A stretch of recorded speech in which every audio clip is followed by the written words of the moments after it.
Welcome to this neighborhood, neighbor. I am the Martian ambassador. Des Moines and all of central Iowa, welcome to Mac's World Live. Mac's World is your world. Every day we talk about the issues and topics that matter most to you. And as always, it's your voice we want to hear in Mac's World. So join the conversation by calling 515-244-0077. And now, here's the host of Mac's World Live, J. Michael McCoy. All right, 7 minutes after the hour on the 16th day of November in the Lord's year 2015.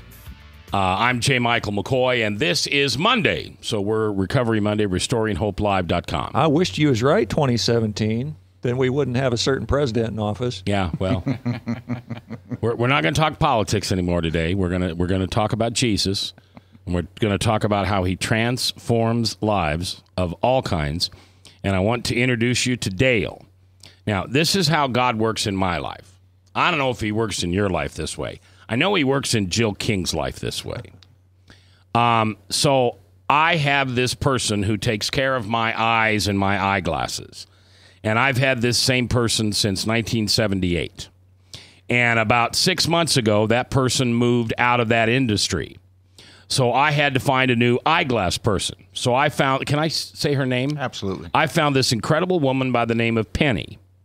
And there are so many things about her that are incredible. In fact, she reminded me that her and I had actually met several years previously and reminded me of the situation, which made me even feel more endeared to her. Would I be endeared to her, or would she be endeared to me? Endeared? Mm-hmm. Well, I just felt for her. I just, I knew, you meet those people in life, and you just know that God's in the middle of it. And I don't know what people who don't recognize that think. I guess that's where the word coincidence maybe comes in. Oh, what a coincidence that I met you. No, not at all. And so I told Penny that I wanted her to come to church with me sometime because I wanted her to. She's a neat lady. She loves Jesus. I wanted her to come to church. And I suppose it was 2 months later that her and her husband, Dale, decided to show up for church one Sunday. And Dale is this incredible guy that I fell in love with almost immediately. And then when I heard that he has a story of recovery that has Jesus in the middle of it, I asked him to come on the show, and his employer allowed him to take this afternoon off so he can come on the show. So, welcome. Thank you. I love your eyeglasses. Thank you. Did you have somebody help you with those? I did. My wife is really good at making me look good. She's good at making me look good, too. See, I got new glasses. Frank, you notice that? Yes. These are my new spectacles from Penny's store. Yeah, you had your old ones on last time I saw you, and now I see the new ones. Yep, there they are.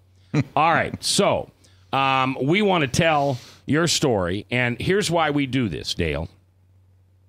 Just as it was no coincidence that you and I met a couple weeks ago, or that I met your wife, and I met your wife 6 weeks ago, and then I met her, I don't know, what was it, 8 years ago before that or something? I mean, God has somebody in front of this broadcast right now.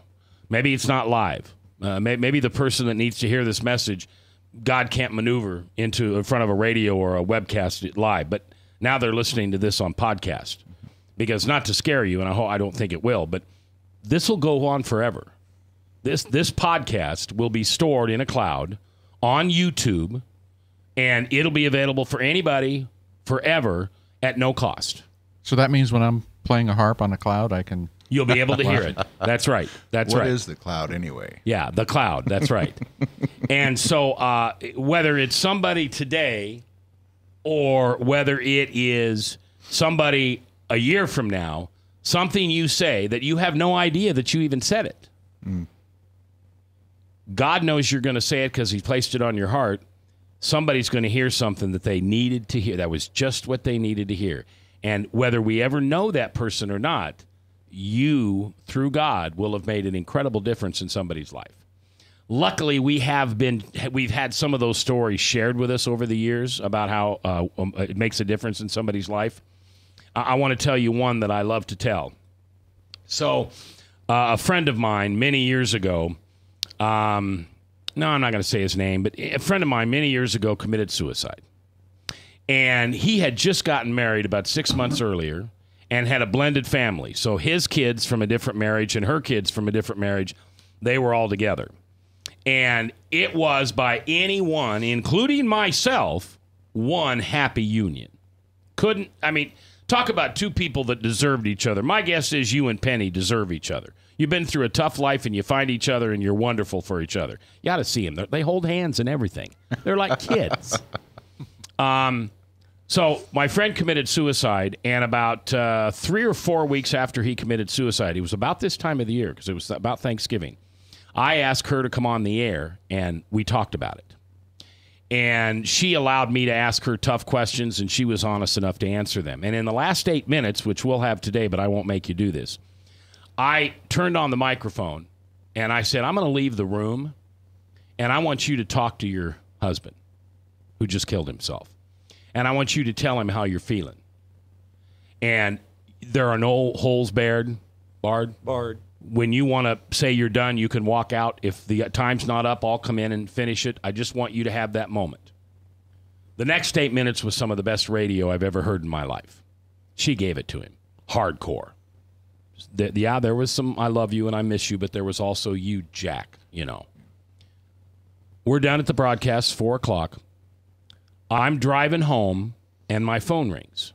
And it's the son of a very good friend of mine who's a prominent business person here in town. And he said, Mac, I want to tell you that I was putting my business in order because after the first of the year, I was going to commit suicide. A wife and 3 little kids were going to get left behind. But he said, after I heard what that woman and her children went through, I can't go through with it. And your broadcast did that. It wasn't my broadcast. It was God's broadcast. To this day, if he and I see each other at a Hy-Vee or wherever it is, we may not bump fists or shake hands or even speak to each other, but there's an eye contact. And it always chokes me up because I know that God used my program that day to save that family from what would have been an eternity of pain. That's what I hope for you today. All right? All right, so let's start out. Where's home? Currently, or where am I from? Where are you from? Where's born and raised? Bakersfield, California. Oh, my. Yeah, right. It's a good place to be from. You're Dwight Yoakam. Or Merle Haggard. I'd rather, Merle. Yeah. Did you get to hang around those guys? No, absolutely not. They're a little bit older than I am. They are, okay. Oh, yeah. All right, so how long did you live in Bakersfield? I lived in a little place called Old River until I was about 8. And then we migrated into town proper, into Bakersfield, when I was about 8. Stayed there until I was about 10 or 11 and moved to Salt Lake City, Utah for a year, and then went back to Bakersfield.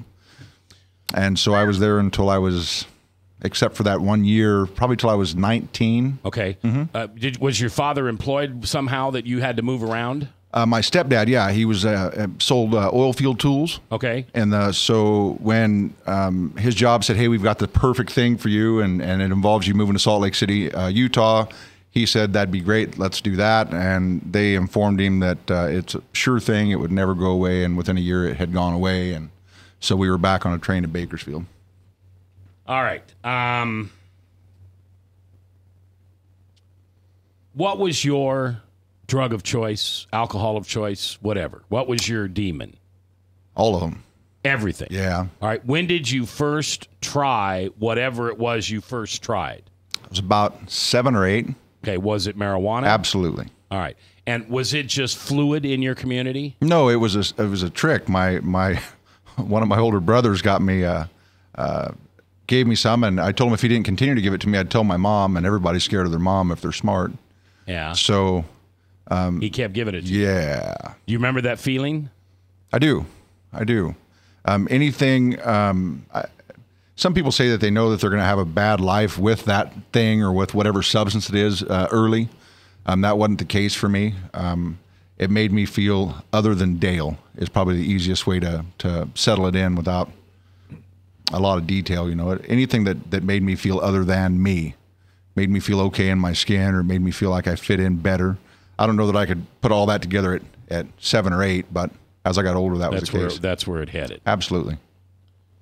So what was it that you were lacking that you believe caused you to use or drink or whatever you did? Well, I don't know that it was anything lacking early on. I think it's a matter of something we drink and use essentially because we like the effect produced by whatever thing that it is we're drinking or using. As I got older, it was my coping mechanism. You know, it wasn't a problem. It was my only solution whenever I don't know how to deal with life on life's terms, if you will, or a girl leaving me or someone dying or a bad grade in school. My answer was to medicate.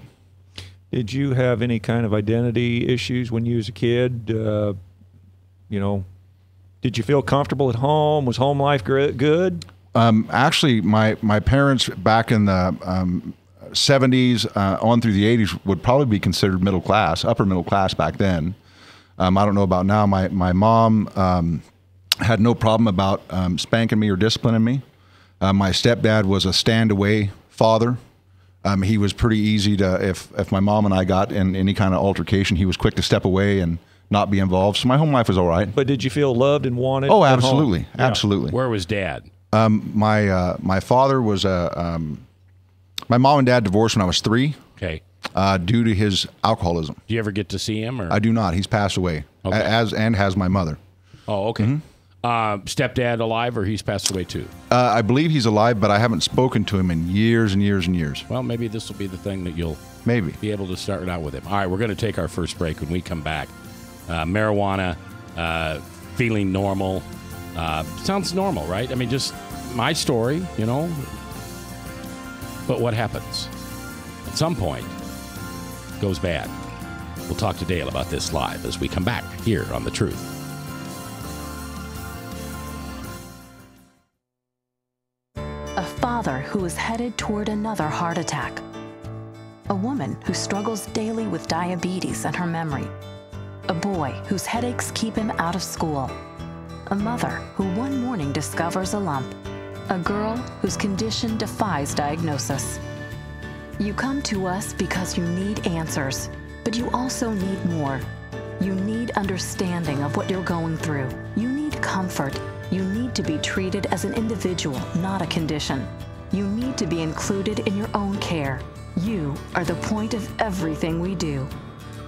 That's why we're changing to Unity Point Health. It's a model of care that will help us work better together, where the physician who knows you best takes the lead, coordinating your care through every step, from the hospital to specialists to rehabilitation to health services in the home and in the community, to making sure the treatments are effective. By working as a team, we surround you with care, helping you manage your health and your conditions, guiding you to making better choices and living a healthier life. The point of Unity is you. Unity Point Health. Rockton Prevention is celebrating 25 years of creating a caring community. We want to say thank you to the tens of thousands of Rock High School mentors that have carried our message of health, love, and encouragement to over 1.5 million children, teachers, and parents. Our mentors teach children methods and skills to prevent bullying and drug use. Thank you to all the school administrators, teachers, and counselors for their opportunity to serve you. Rock on, fair citizens, rock on! This is Pat McManus for Rockton Prevention, the Richard O. Jacobson Foundation, and this station. Credit cards are like grandkids. They love you, sometimes get out of control, and it's fun to get a new one. Who can stop them from piling on? Hi, I'm Tom Coates with Consumer Credit of Des Moines. At the end of the day, you can return the grandkids, but you're stuck paying off bad credit card debt. We'll help you put the fun back into using credit cards responsibly. Right, kids? Yeah! If you need help getting credit cards off your back, call Consumer Credit of Des Moines. Hi, my name is David Burrier, your Hope Coach. I host a live weekly talk show called I've Been There every Thursday afternoon at 5:30, right here on webcast1live.com, and on my weekly radio program Saturday mornings at 10 on Truth Network 99.3 FM.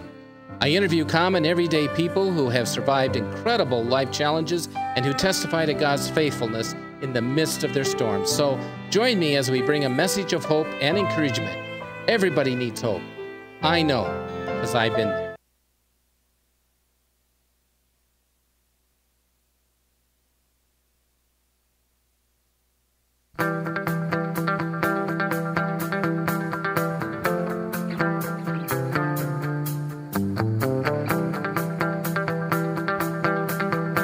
right, 21 minutes after 4 o'clock, 4:21 on the 16th day of November. Happy birthday to my mother. It was her birthday over the weekend, and I was going to tell her happy birthday, and I didn't work on Friday. So, see, that's the consequence that I pay for not working on Friday. But I'm here. We'll be here all week long. Hopefully, if this cold will not come and smack me upside the head again. And we'll be live from the Community Choice Credit Union Veterans Memorial Auditorium this Friday from 3 to 5 as we get ready for the family leaders. He called it a forum, right?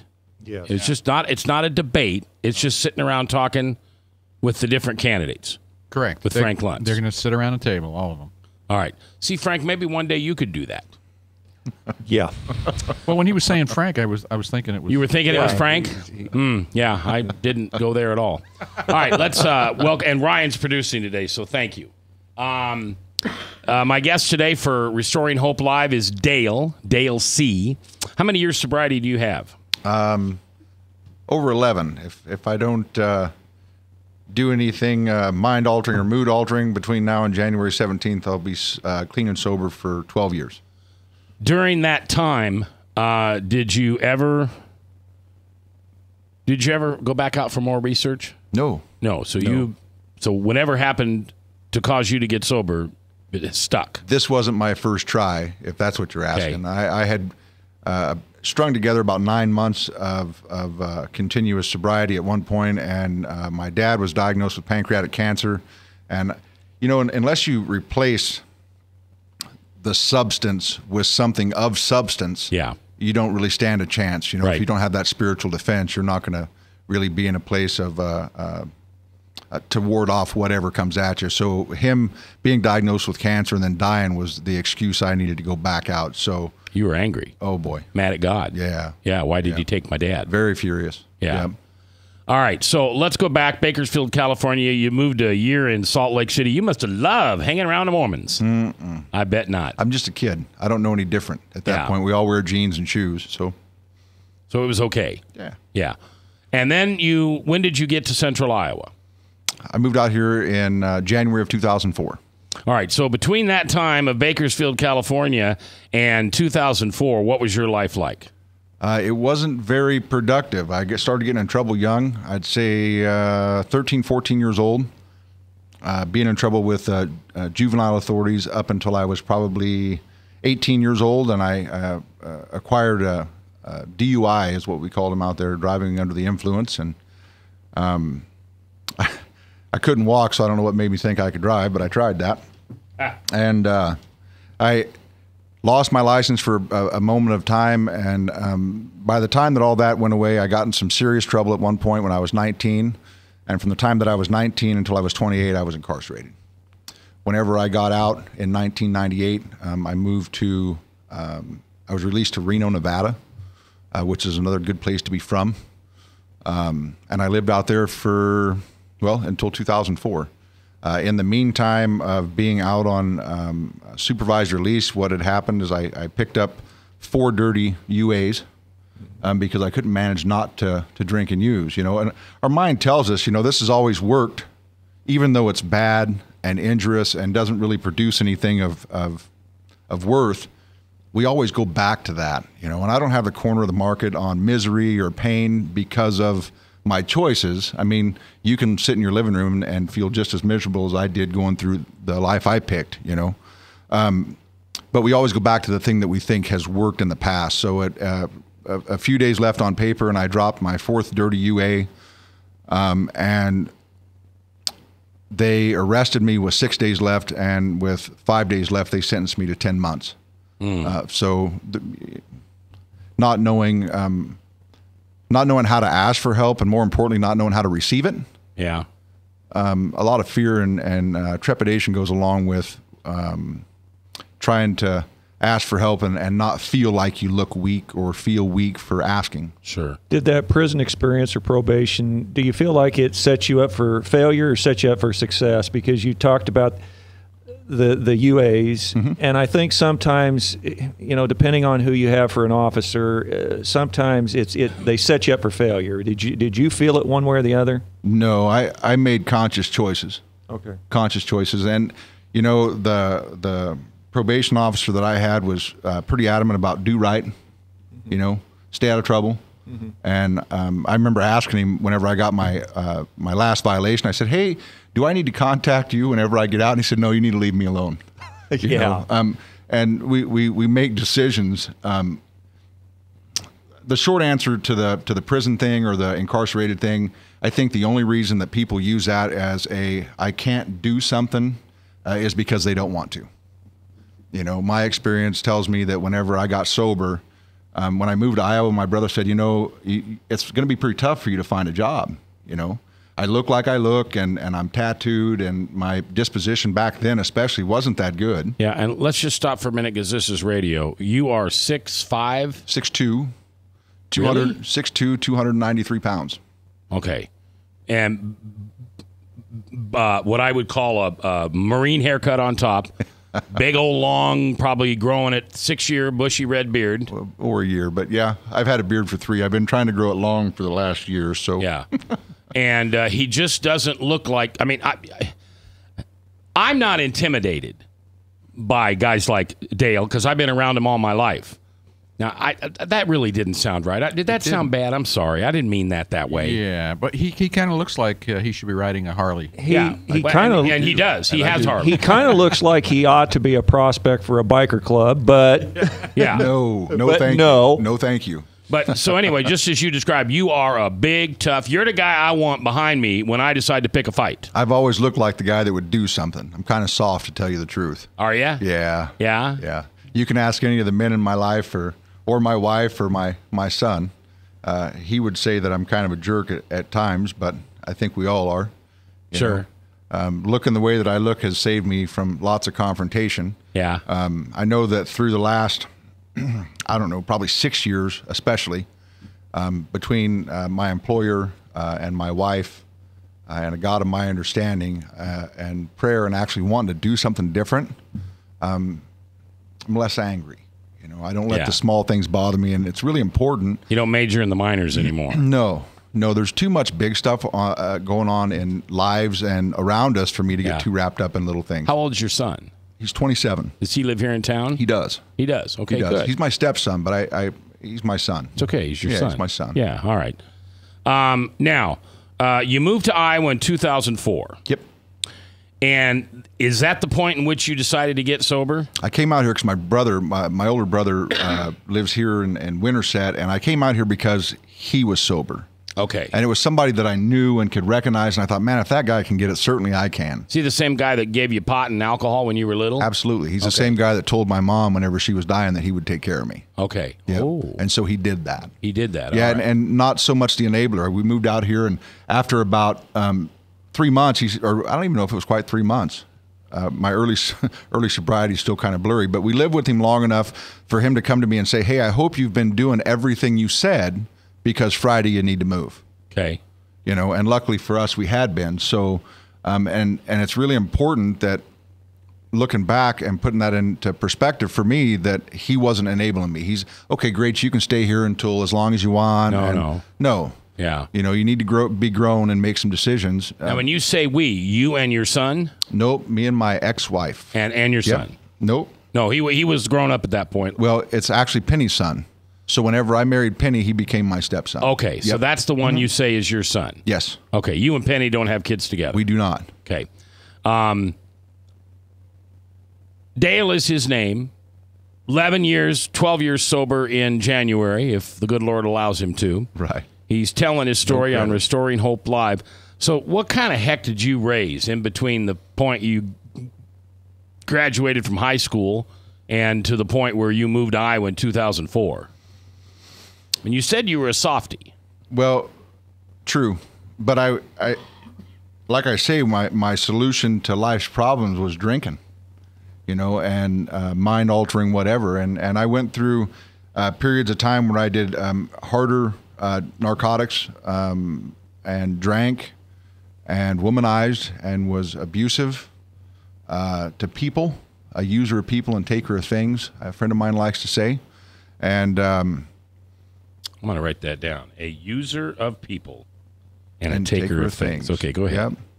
And what happens is, as I recover and my life continues to get better and better, what's changed the most is my dependence on a higher power. What's changed the most is me recognizing there's a force in my life bigger than Dale, and being willing to allow him to change me. You know, I've asked for, you know, you pray to God and you say, help me, and then we get up and act like we're Dale.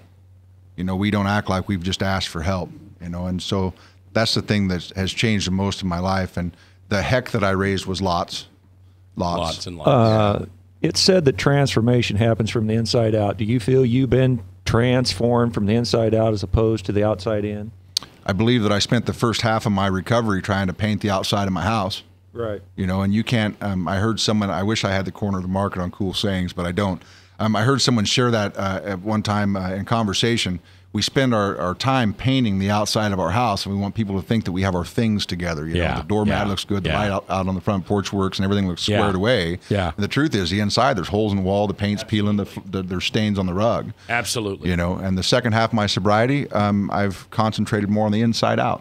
Well, what happened that the second half of your sobriety is different? Is there an event? Is there? You were already with Penny. I was.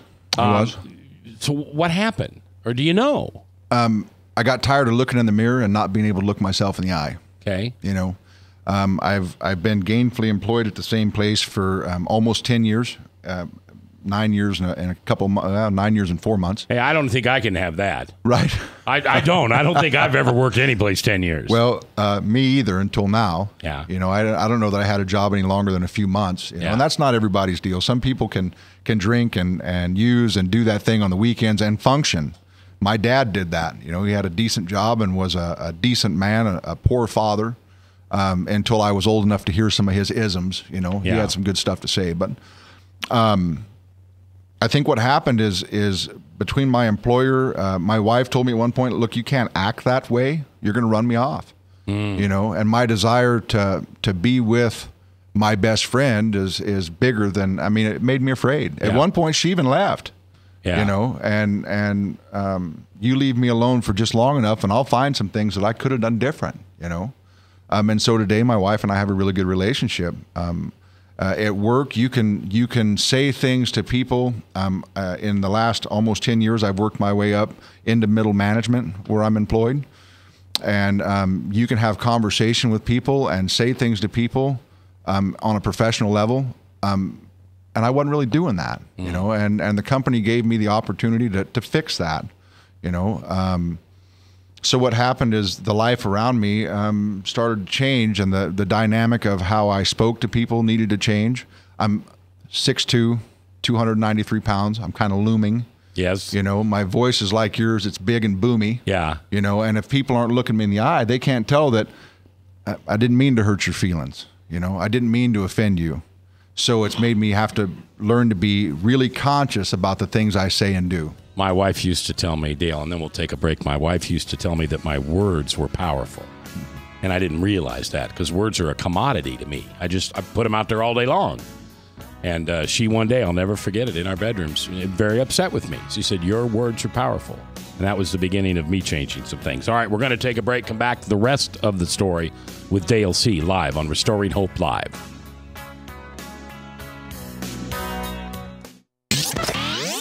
From the RE/MAX Real Estate Concept Studios, this is Webcast 1 Live. I'm Brian Leach, owner of Service Legends, and my position is Chief Talent Officer. I'm Nicholas Wonderscheid. I am Bernie Homs. And I'm the Service Manager. Marketing Director and Client Relations Manager. Everything that we do is about ensuring that we exceed your expectations. Our clients are important to us. 100% satisfaction. We're not just focused on heating and cooling. That's the easiest part of our job, actually, is fixing furnaces and air conditioners. Everyone that we come in touch with, we want to improve lives. Bottom line is, we've got our installation guarantees, 25% energy savings guarantee, comfort guarantee, temperature selection guarantee, property protection guarantee. 100% satisfaction guaranteed, fixed rate or it's free. All of those guarantees are backed up with a 100% money-back guarantee to hold ourselves accountable to making sure that you get what you're after. Just fixing the problem today. If they have another problem 5 days down the road, it's still fixed rate or it's free. We use what's called straightforward pricing. Our technicians are going to give you an exact to-the-penny price on what it's going to take before they move forward with any repair. That way you know what to expect. It's the same price every day. No surprises.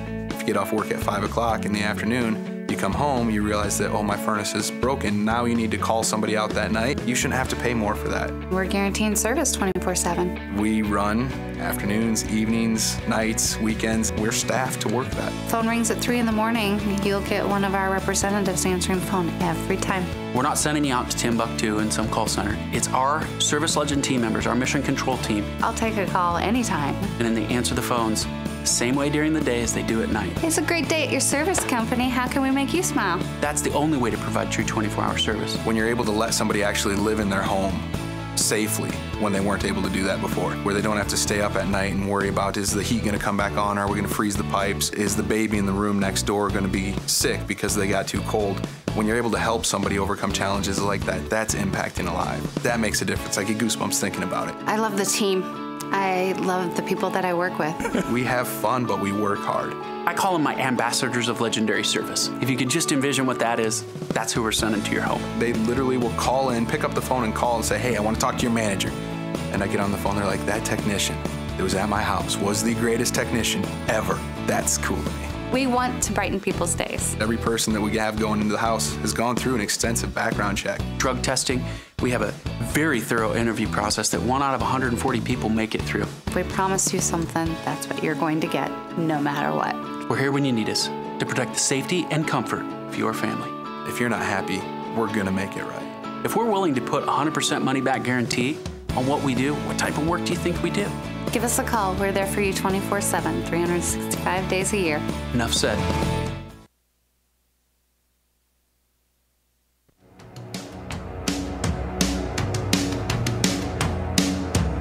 All right, 22 minutes for the top of the hour. Salem Radio Network News at the top. And then Hank, the Bible Answer Man. Call in now if you want to ask Hank a question. Had a couple callers from Central Iowa last week. Appreciate you. 1-888-ASK-HANK. Right? That's right. 1-888-888. Ask Hank. Yep. Okay. And to call into this radio show, you're always welcome to 515-244-0077. That's Frank's job to give you that number, but if you've noticed it, he hasn't done it once today. He's been on the air for 98 minutes. I'm 99 slacking. minutes, and hasn't said it once. I'm slacking. You are I was just complimenting you. Okay. Off the air. All right, Restoring Hope Live. It's where we look at people's lives and hurts, habits, and hang-ups and try to figure out where Jesus pops up in the middle. Brought to you by Powell CDC. If you ever need anything when it comes to help, Powell. Did you go to Powell? Because I see you shaking your head. I did not. Good program. Good program, though, yeah. I know some people from there. Dale is a big teddy bear. I met him 8 days ago. I love him. We're going to do something together. I don't know what it is. I'm ready, man. Maybe we're going to sing a duet at church or something. That's bad. Ride a motorcycle. That's bad. You don't sing? I'll do it, but they won't like it. They won't like it. Okay. Ride a motorcycle together. Maybe no, I can't ride motorcycles. You can ride on the back of mine, Mac. I don't. Yeah, there you go. I'd be the guy. Here'd be me. I want you to imagine this. I don't even have to ask my wife if it's okay if you ride back there. I have my arms around him so tight that he could be hardly breathing, and then he'd gun that sucker, and I would scream like a woman. Well, and I don't mean to knock any woman, because if you can scream like a woman, that means you're afraid, and you're not afraid to tell people you are afraid. I can't do motorcycles. I can't. I did when I was a kid, but I can't anymore. You know what? It's the other folks. I'm just scared to death they're going to kill me. I get it. You know? Now, but you guys are big Harley riders. We are. You have your own? I do. Each of you? Yeah, we do. Really? We do. Yeah. So I could ride on the back of hers, too. Ooh, sure. Ooh, now, why did you do that? Why did you do that? Like, ooh, okay. Actually, she's probably one of the best motorcycle riders I've ever been around. Oh, yeah. You feel very safe around her. Absolutely. Yeah. Absolutely. She went through the, here's a shameless plug for DMAC. They've got a rider safety course. Yeah, And she went through that, and I got to tell you, she rides better than some of the folks that I know have been riding for most of their lives. You know, and maybe it's her sense of being aware of her surroundings. You know, she's just really conscious of what's going on around her, and yeah, she's a really good rider. Well, Penny is her name, and she's a great lady. And we're lucky to. I'm lucky to have her in my life, and you're lucky to have her in yours, brother. I'm blessed. Yes, you are. Yeah. All right. So, so you get sober in 2004, but it wasn't until what, about 8 or 9, that you began to realize that you needed a spiritual connection to God? Well, I think what happened is back in 1985, I went to a place called the Bakersfield Community Life Center, or Bakersfield Christian Life Center, and it was down the street from where my parents lived. They had pretty girls. Ah. Right. And they had cool music, and I've always been attracted to live music of any sort. Well, almost any sort. And so I went down there and not the swap meet. That live music. Was you a rug cutter? No, but my parents were, and so I've been trying to teach my wife to jitterbug, and she don't want to learn. So, no, not really. And, women and music, they usually want to dance, and somehow you got to get out there and fake it, even if you don't know how. Well, you can ask my wife. Once or twice a year, at least once a year, we go to a dance, and whether I like it or not, I go out there and dance. Yeah. And she tells me that I do good. God bless her. That woman's blind. She works at an eyeglass place, and she's blind. And she can dance really well, actually. Right. Yeah. Jill King says that you need to investigate the Christian Motorcycle Association. You ever heard of them? I have. We do a deal. We do a deal at Hope every spring where we bless the bikes. I heard that there was actually a group of folks that ride there. Yeah, good group. All right, 244-0077. If you've got something you want to ask Dale, phone's ringing, so feel free to grab it and let us know what's going on. So you're sober. You're clean and sober. Mm-hmm. The isms are still hanging around a little bit, but Even something today. changes in your life. Well, I had been introduced. My parents were pretty clear about there's things out there you pick, so I'd investigated lots of stuff. And back in the 80s, 1985, I asked Jesus into my life, and that didn't stick because I didn't let it. So as I start getting clean and sober, and I'm hanging around with a group of fellows, and what they say is we have to enlarge our spiritual condition, that the spiritual life's not a theory, you have to live it. I mean, there's work to do. You need to chop wood and carry water, as they say. And in the last, when my ex-wife and I were divorced, we had a church that we went to, and I was baptized then. And I was baptized in 2004. Okay. So believing has never really been a problem for me, but acting like I believe, showing an amount of faith and knowing that a friend of mine says, you can't sit in the closet and expect God to whistle a hot dog through a keyhole if you're hungry. You got to go out and do some work, but you have to have faith in that He's going to provide for you. He's going to do those things. And if you step out in faith, I told a good friend of mine on the way here, I said, man, I'm really afraid. He said, that's okay. Go do it afraid. Yeah. Do it afraid. Just do it. Yeah. So did I hear you say something about whistling a hot dog through a keyhole? It's what I said. Okay. Yeah, God's not going to do that for you. No. I don't even know if I could whistle a hot dog. Yeah. I have a friend of mine. That says this, Jonathan, and he's been on the show, and I have it taped right here on my screen. It says, I violate my standards quicker than I can lower them. Yeah. I love that saying. Yeah. Because that's what we do. Absolutely. Yeah. We're our worst enemy for sure. So you had to go out and get something done. So how has the relationship you have with Jesus changed? It's more conscious today, if that makes any sense. Okay. I went to a church, and the guy says there's actually 5 Gospels.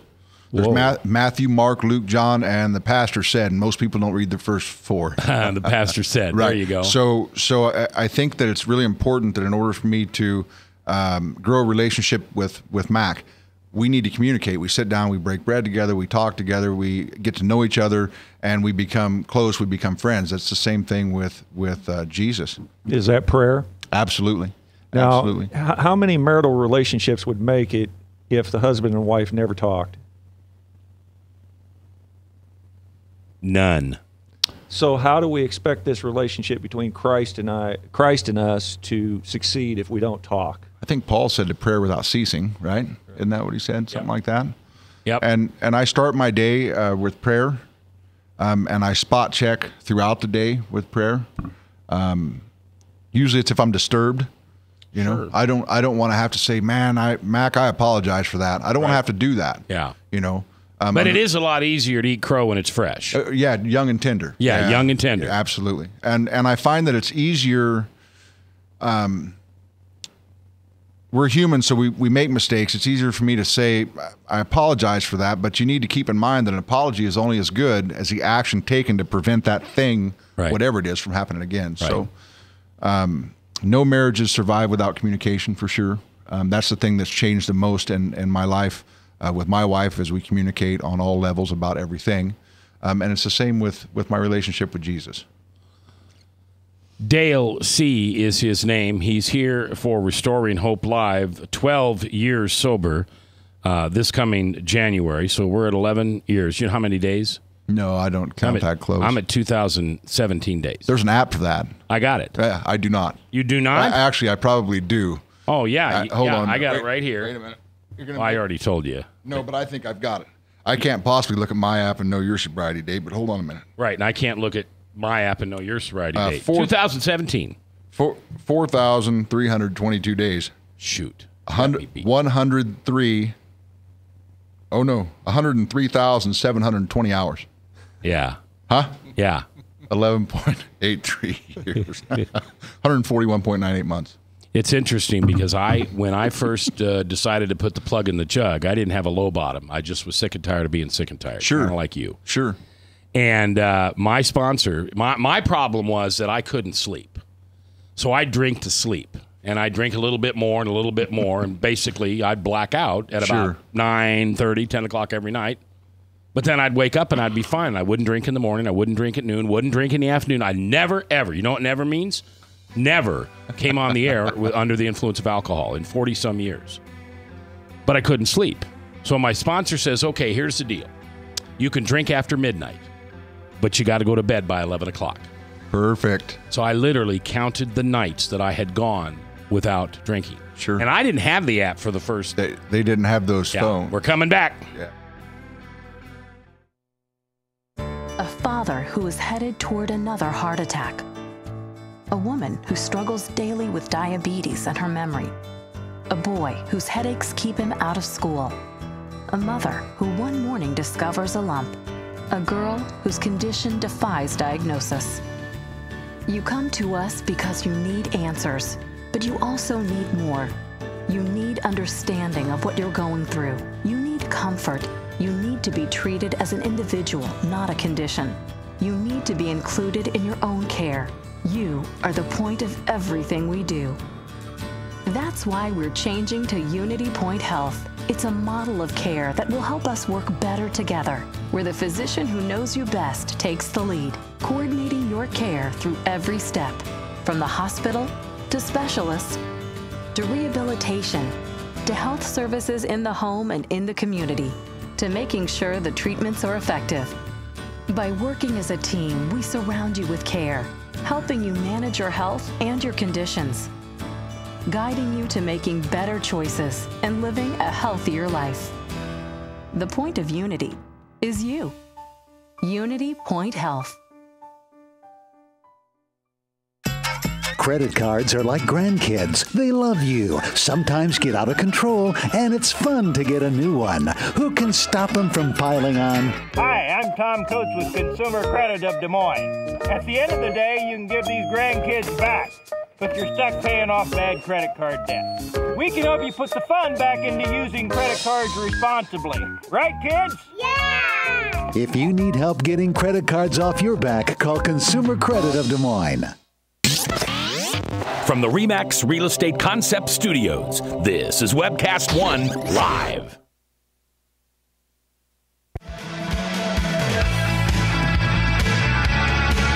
Ten minutes before the top of the hour, Salem Radio Network News. Then Hank, the Bible Answer Man, 1-888-ASK-HANK.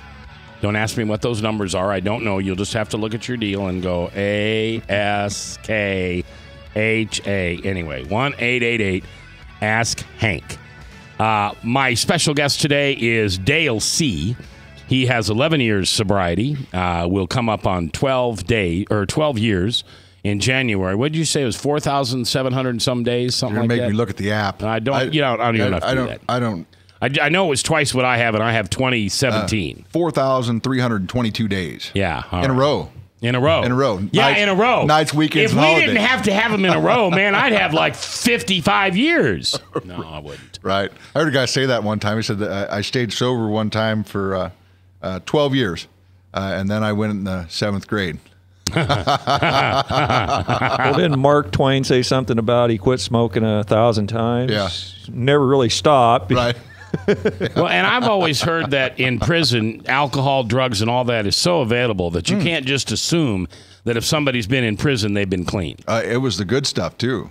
Yeah, it was good. How did you pay for that? Oh, stamps, or have someone, hey, would you do me a favor and send some money someplace else and send it to an address? You know, Was it the apple pie stuff? No, it wasn't near that extravagant, I don't think. More like the toilet or the wine that sat in bags fermenting fruit and what have you. Well, I think that's what they called apple pie in prison. I never had that.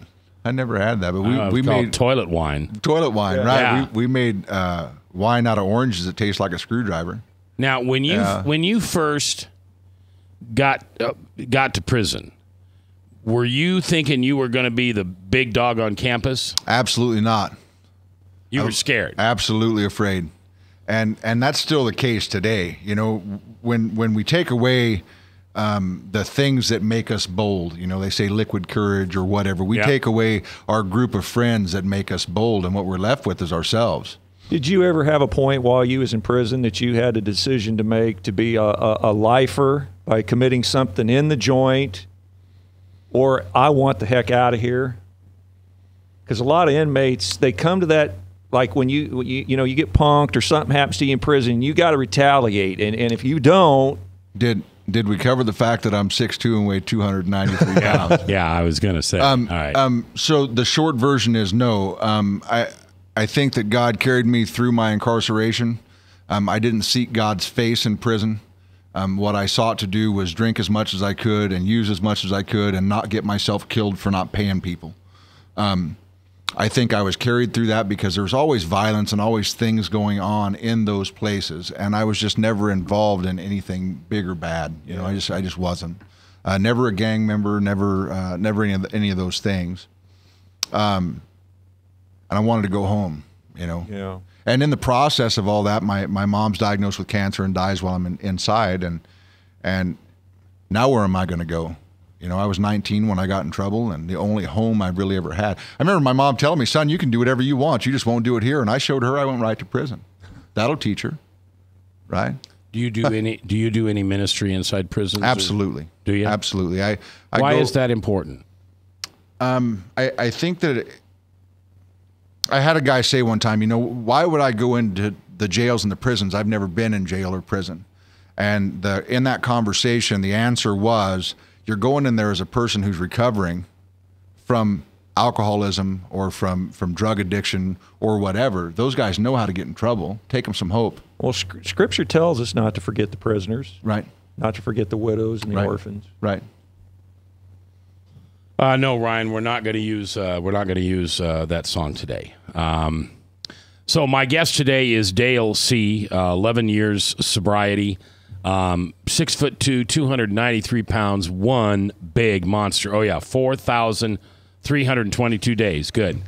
That's important, man. It's one day at a time. I don't know about you, but me, it's one day at a time. You know, when that Paris thing happened, on Friday, terrible.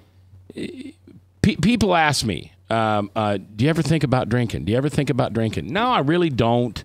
You know, every once in a while on a Friday, the radio station's done, the show's done, the lights are off, and I think I'm going to go over to Kitty's, and I'm just going to hang around with some of the dancers and have a couple drinks. And then I realize Playmates and Playgrounds, and that won't work, and so I don't do it. But I was so upset, genuinely afraid, Friday night, after the ISIS hit Paris, that I thought, why do I work so hard to stay sober? When these yahoos are just going to come in here, we gave them carte blanche. We don't even check them at the border. I don't know if you heard us talking earlier, but they posted this picture of these Syrian refugees, quote unquote, that just got here. Not a woman or a child in the group, all men. But the low information voters say, oh yeah, they're refugees. Oh, what happened to cuddle your arms and on the Statue of Liberty? Are you really that stupid? Really? And I was sitting there Friday night thinking, why have I gone this many days, this long, and not had a drink when some yahoo's going to be able to walk in here and just do whatever they want and they've got my government's permission? So was you tempted to tie one on? No. Well, I'm glad you asked. But what I was tempted to do was to throw it all in. Right. I was tempted to just say and it wouldn't have been to have a drink, but it would have been to just it'd be just go home. Yeah. You can't. Jesus, come get me now. We do the things that we do, Mac, hopefully at some point because we're better people and better examples of the things we believe in. It doesn't change the way that our government acts or the things that our politicians do or any of that stuff, but it does change the way that I said a minute ago about the change for me was not being able to look in the mirror, and today I can. Yeah. You know, and I do those things today to be a better example of a God I say I believe in. How many mirrors can you crack in a day, though? Just the one in front of me. The one in front of you. There's not one in front of me now. And then mirrors sometimes point out some very ugly things. Yeah. Don't they? My dad told me that once. I don't know if it's why I quit shaving or not, but he said, you know, if you're shaving or washing your face, brushing your teeth or whatever, and you have a hard time keeping eye contact, there's work to do. There's something going on inside that's not okay. Dale, I want to thank you. Thank you. I don't know what the good Lord has in store for you and I, but I hope it's amazing. I'm waiting on it. Yeah, me too. I'm excited. All right, let's close in prayer, if we can, please. Father God, I'm afraid. I'm afraid that I have to exist on this planet, surrounded by horrible people, and the only thing I have in my heart is this sense of love that I have for you. I'm afraid of my fellow man. I'm afraid of the mockery we've made of our government. I'm afraid of the people who are in charge. And God, rather than damn them and curse them today, Lord, I'm going to pray for them. God, I pray for the low information voters. I pray for Obama. I pray for my leaders. God, please, please, please be here with us. Bring yourself to Obama's feet today and please reveal yourself to him so he knows that the people you represent inside this country love him and pray for him, and in the end will be with Jesus for eternity. We pray this in his name.